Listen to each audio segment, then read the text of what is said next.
I don't think this is going to be your usual talk about Russia, as you might get everywhere else. We have the Vice President for Government Relations at the Center for Security Policy. Also, he was the founding editorial board member for NATO's peer-reviewed Defense Strategic Communications Journal. His name is Dr. J. Michael Waller. And Doctor, we found you through a scholarly paper that you wrote, a white paper that you wrote on the death and resurrection of the KGB. And I have to tell you, I figured this out kind of, maybe 10 years ago, and I felt really stupid when I did. What happened to all of the people that were wearing uniforms? We didn't have trials, we had nothing. They just put on suits and we celebrated. You really outline how this whole thing, it just went under a different name. Yeah, it did. In fact, some of the KGB generals I was dealing with 25 years ago are running mutual funds now. So, I mean, they've totally gone mainstream while they're continuing to literally kill people we know. Okay, so they haven't changed tactics at all. It's the same. It really is just a shift of identity and outfit. Yeah, it's the same mentality, slightly different tactics, but basically the same mentality of total impunity. Okay, you write about the Cheka, and tell me historically and then how it fits in, how that mentality, why that means something today. Well, the Cheka is a Russian abbreviation for a very long term, for the Bolshevik secret police. But it's the essence of what the old KGB people and the newer people are today. They still call themselves Chekisti or Chekists. So they identify with that Bolshevik secret police system that exterminated all those people. And that's their very essence. They're proud of it. And Putin is one of those guys? Putin's the chief of all of them. Yeah, he celebrates every September 11th as the birthday of the founder of the Cheka. And every December 20th, as we'll see in a couple of months, they'll have a big party celebrating the founding of the Cheka as well. So how is it we have missed this? How is it that this, is it because they don't have the money or they don't have the military that they once did? These guys scare me as much as the Soviet Union used to, just in a different way. They do have the power to destroy the West, just in a different way, do they not?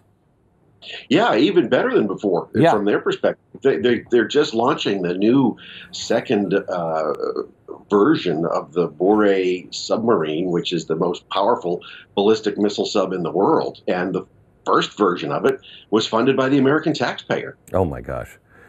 Don't tell me things like that. That makes my eyes bleed. But I'm really concerned that we're all trying to be friends, and I know everybody switched sides with the presidential election, but both parties in the last 8 years, at one point or another, have said the Russians are our enemy, and then we change sides. But the Russians are. Putin means it when he says the biggest mistake of the 20th century was the collapse of the Soviet Empire. He is taking active steps to tear us apart with some of his, as he says, the Third World War will be ones and zeros. Yeah, it's already taking place. Yeah. It's already taking place. Now, I just got back from Latvia, which is was formerly occupied by the Soviet Union, and they were at the forefront of breaking apart the USSR. And I gave a speech there at a NATO-oriented event on Saturday. And I said, the only way we can defend ourselves against these Russian cyber attacks is to develop something accordingly. So I just kind of threw out the idea, hey, let's hack into Putin's bank account and those of his cronies, and then use that money to fund the Russian opposition. Well, 2 days later, I got a notice from Yahoo on my account saying that my account has been attacked by a state-sponsored actor. Wow. Never got that before. Holy cow.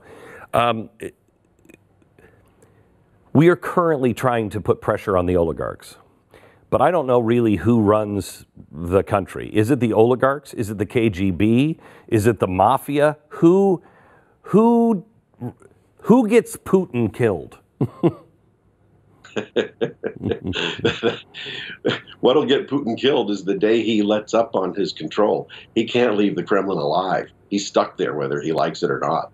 So even if he wanted to retire, there's no way he could. So is the military, who's the kingpin? The oligarchs, the military intelligence, the mafia? What's the hierarchy?